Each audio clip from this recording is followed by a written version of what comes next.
campaign-style rally for US President Donald Trump. What a crowd! His first event since the deadly clashes in Charlottesville last week. What happened in Charlottesville strikes at the core of America. And tonight, this entire arena stands united in forceful condemnation of the thugs who perpetrate hatred and violence. Hundreds of white supremacists and neo-Nazis had descended on Charlottesville to protest against the removal of a statue of Confederate General Robert E. Lee. They were met by counter-protests. Several people were injured, and one woman was killed when a man rammed his car into the crowd. Trump was criticised for not immediately condemning the white supremacists. At this rally, he reread some of his statements to the crowd, but left out his controversial claim that many sides were to blame for the violence, and doubled down on his criticism of the press. The only people giving a platform to these hate groups is the media itself and the fake news. But outside, hundreds had gathered to protest against the event and to confront the president's supporters. Police fired tear gas and stun grenades at the crowd after reports protesters were throwing rocks and bottles. Trump has been accused of inciting or failing to discourage far-right hate speech and violence, and the apparent emboldening of white supremacist groups has redrawn the battle lines of a culture war it was thought was already won.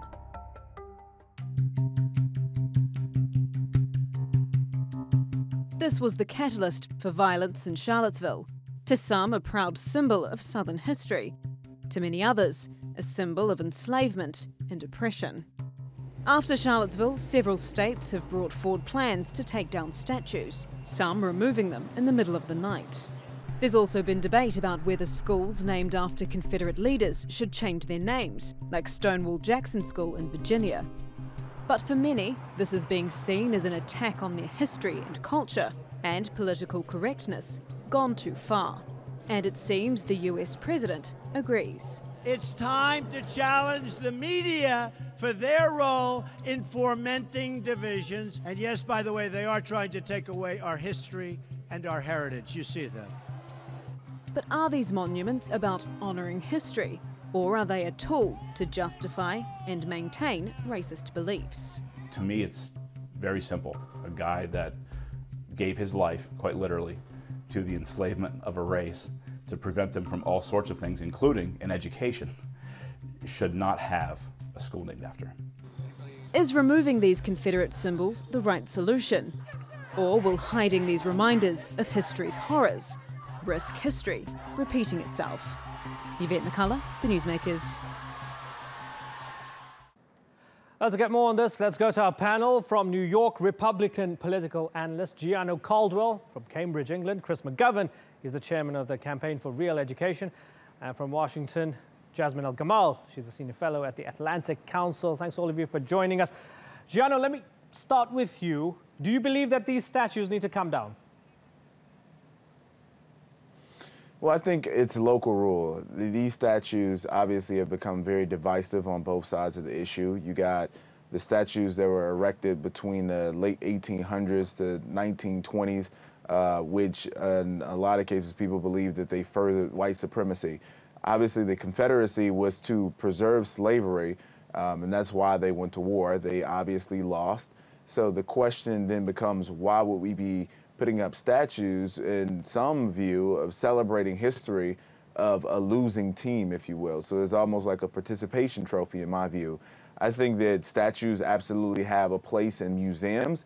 I don't know if them being in 33 states, including the District of Columbia, is the most important or rather condign measure unless they're in a museum. At the end of the day, I think it's local rule. The people decide in their local communities whether they want these statues up or not. Okay. Chris McGovern, doesn't that all sound very reasonable? Put them in museums, don't have them outside. Well, yes, and the point which has been made is that this should be decided democratically. I mean, undoubtedly, history defines our identity, and the statues, to some extent, are the signposts of history. Look, if you walk into the British Museum in London, the first figure you see is an equestrian statue of the Emperor Augustus. He was in control of the Roman Empire, which was built on slavery. If you go to northern Britain, you see Hadrian's Wall. It's a monument to Roman power. It was built on slavery. Do we want to get rid of it? No, we don't, because we're rather proud of our Roman background. These matters should be decided locally, and it's important that people have a voice. But I would also say that once you have this as an issue, it divides people. There's a big danger of polarizing society and leading to even violence on the streets, as we saw in the United States. It's a very difficult situation. It has to be done by compromise and by agreement and by democracy. Jasmine, this conversation is not happening in a vacuum. It's happening in a time when American society is deeply polarized. We've got neo-Nazis on the streets. We have people who are very angry about this. What do you think is the best thing to do right now? Should these statues be torn down, Jasmine? I think I agree with both of the panelists about the fact that this has to be decided democratically and locally, and about the fact that it's important to preserve our history, as awful as our history can be sometimes. One of the things that's at the heart of this debate, the issues, is that there is a portion of our population that has suffered and continues to suffer horrible injustice. Their ancestors were bought and sold and enslaved and denied any rights whatsoever for a really long time. And these statues represent that. They represent the subjugation of African Americans. That is a fact. Now, as a fellow American, as their fellow Americans, why would we want statues up there that remind them of that every single day? That is the conversation that we need to be having. When people say that we need to preserve our culture and to preserve our history and that we shouldn't tear these statues down, we should listen to them. They are making a point. We may not agree with it, but they are making a point, and that point needs to be part of the discussion. The question is, can we agree on the fact that these statues represent a really painful part of our history for certain people in our country? And then can we try to think about what to do about it going forward in a way that preserves our history, again, both the good and the bad, but in a way that's also respectful. Now, usually they say there's a tweet for everything when it comes to President Donald Trump. There's a tweet regarding this as well. Let's have a little look at what he had to say. There was a little thread from him. He said, "Sad to see the history and culture of our great country being ripped apart with the removal of our beautiful statues and monuments. You can't change history, but you can learn from it. Robert E. Lee, Stonewall Jackson, who's next? Washington, Jefferson, so foolish. Also the beauty that has been taken out of our cities, towns, and parks will be greatly missed and never able to be comparably replaced." Let me ask you, Giano, I'm presuming you didn't vote for Hillary Clinton. How do you feel about the president? Well, that's a fact. Yeah, so how do you feel about the president taking this side? You voted for him. He's taking the side of, in the context of this discussion, some guys who are nostalgic for a past, including lynching black people, and among those crowds, people saying, "Hail Hitler." How do you feel about that as a Republican? Well, first and foremost, I never said who I voted for, but I certainly didn't vote for Hillary Clinton, but my vote is private. How do I feel about President Trump's commentary on this issue, especially when you're talking about folks like Thomas Jefferson, George Washington, folks who actually were founders of our country, founders of the Declaration of Independence? I understand why they have statues. It makes sense to me. There was more than just them being slave owners. The Confederacy was about a very specific issue. It was about white supremacy. It was about furthering the narrative of black marginalization. These statues especially went up during the height of Jim Crow, where we were talking about the real marginalization of black people. President Trump and I disagree on a number of issues, whether it be the statues, which in my view, it's not that we should tear down every statue that we see. It's just that it should be in a place where it can be respected from a historic standpoint, and that is in a museum. I was disappointed with what I saw in Charlottesville with the president not that long ago. I was disappointed with his commentary. I had a very emotional response to it. But nonetheless, when it comes to the statues, I think that there's a lot of passion on both sides of the issues, and I think there's not enough of us listening to each other to fully understand the argument. I think what we can all agree on, that this is a historic piece of our country. I would also agree with it's something in which we should recognize and take thought of. But we also should further and do what Vice President Pence said. Add some more statues. I would say add Nat Turner, who was a very well-known pastor during the slave movement. He also led the slave rebellion in Virginia. Why don't we put up statues of him? He added a great deal of history to our country. So if we're going to put up statues of people who lost the war, let's put up statues of people who led to progress beyond the war and slavery. That's what I think we should do. Mm-hmm. Chris, you're all in agreement that this should be decided locally and democratically. And this is the vibe I'm getting from all of you. Let me ask you then, Chris, about a specific. Do you think it was wrong for the mayor of Baltimore to order the removal of 4 Confederate statues? There was no vote. There was no consensus.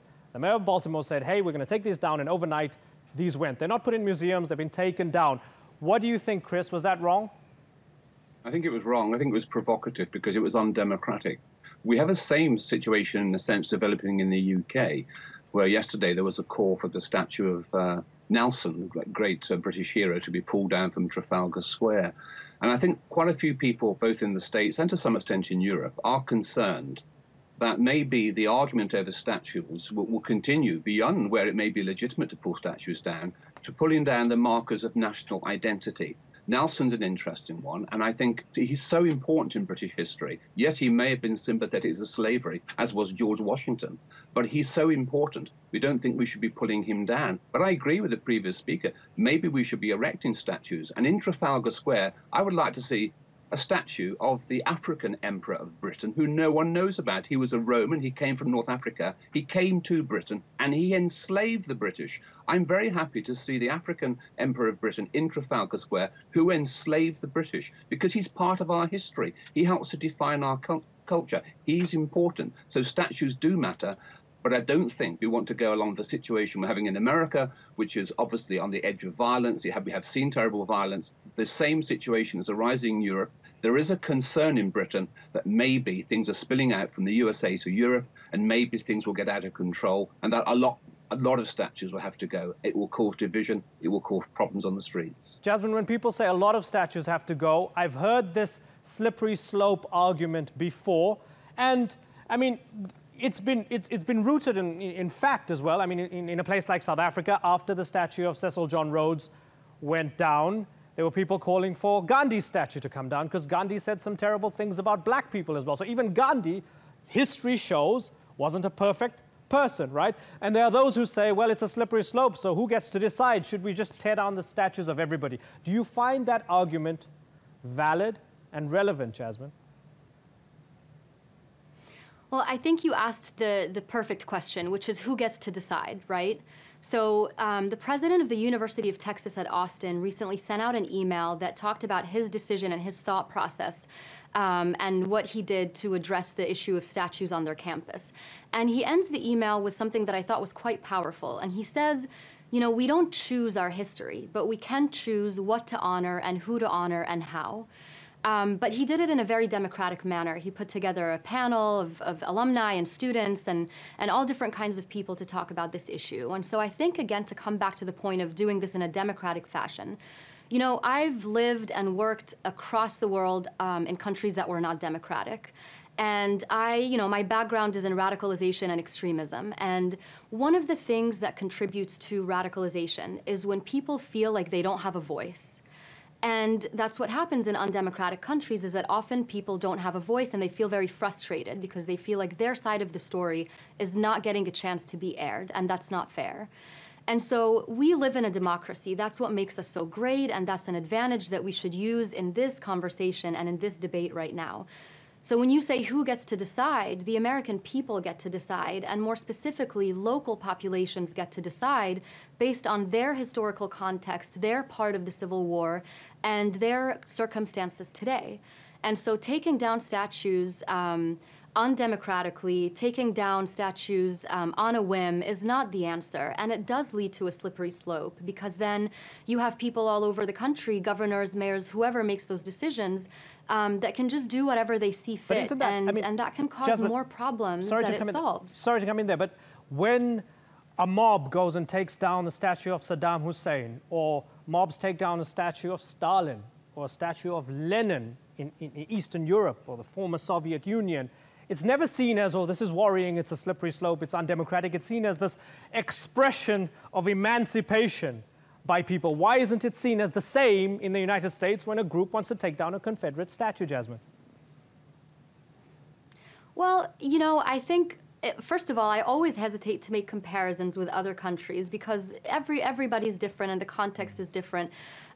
For people who, you know, I was in Iraq during the war, and I saw people taking down statues, and I saw, you know, children in schools taking down pictures of Saddam Hussein that had been placed there against their will, and it was a cathartic moment for them. But you have to remember, you know, Saddam Hussein was a tyrant who gassed and killed and maimed thousands, hundreds of thousands of his people.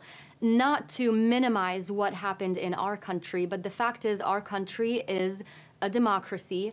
We have a process for these things. We have order. We have an opportunity to give everybody a voice at the table and to do this in a democratic, well thought out way that takes everybody's feelings into account. I'm not saying that what they did in Iraq or other countries was wrong. I'm just saying that's not us and that's not who we are right now, and everything has to be taken in context. Giano, things have been bubbling for a while. We saw with Dylan Roof, when he shot up those innocent people in a church a couple of years ago. We saw the debate over the Confederate flag because he was pictured with the Confederate flag. He was also pictured with the old flag of Rhodesia, the apartheid South Africa flag. There was the debate over whether to take those down. There's a debate now over the statues. Symbols, these symbols that mean a lot to your country. This doesn't happen in a vacuum. We're talking about flags and statues, Giano, but of course we're not really talking about these things. We're talking about things that are far deeper and far more meaningful.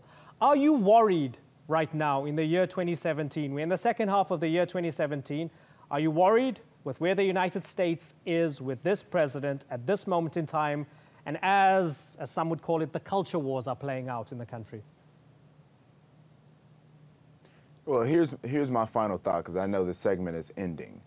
I am concerned with the way President Trump has handled race relations in America. I don't believe that he understands race relations. I don't believe that he understands the history as well as he should, or the sensitivity around the issues. Certainly statues and Confederate flags and whatever else have you are symbols, but sometimes they're very cherished symbols by folks, which in a view of many, these symbols have been used as weapons of hate. And I'm disappointed that many Americans have not understood this issue or capitulated to that reality just yet, that even if you cherish something, you got to understand its history and what it's been used at, even if you disagree. So you at least need the sensitivity around that issue. There's some folks within the administration who seem to understand and have the right tone and tenor when it comes to these issues. I think VP Pence is an individual who I can say is probably that from what I've seen thus far. I think that there's a necessary, there's a need for a national dialogue on race in this country, similar to what then Senator Obama did in 2008 after the Goddamn America speech came, which was his pastor, Reverend Wright, who came out with some really radical speech, and he had to speak to race. Then Senator Obama had to speak to race very, very directly. I think that's necessary at this point in time in our culture, in our history, in our moment. And I'm just in this wait and see moment, because there's a lot of folks in our country that have some very interesting thoughts, but how many of them will feel or rather understand the sensitivities around these issues and be able to speak to them in a very direct manner? I don't know. So there's a concern there, but I'm hopeful that in this country that there's folks that are going to stand out and speak up. Okay. I'm glad you all took the time to talk to us, Giano Caldwell, Chris McGovern, and Jasmine El-Gamal. It's been great to talk to all of you. Thanks so much for joining us. Thank you. Thanks.